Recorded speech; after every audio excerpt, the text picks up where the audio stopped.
What you are in at the moment is a haram relationship. And this haram relationship is taking you to hell.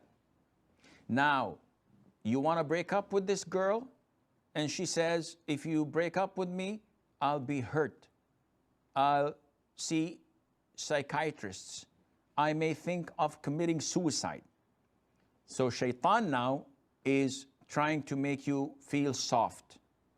And he's saying that this is your mistake, you have done this, you made this, so it's your responsibility. If anything bad happens to her, if you hurt her feelings, then you're sinful. Akhi, you are sinful now. So you cannot, by any chance, continue on your or in this relationship at all. End of story. You want Allah to forgive you or not? You have to answer this question. You want to visit hell for a couple of years, maybe, or not? If the answer is no, I don't want hell, and no matter what the consequences are, I do not want to enter hell.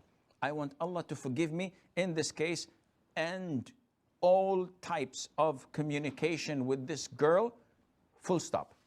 Block her, cut all communications, delete all links relating you to her.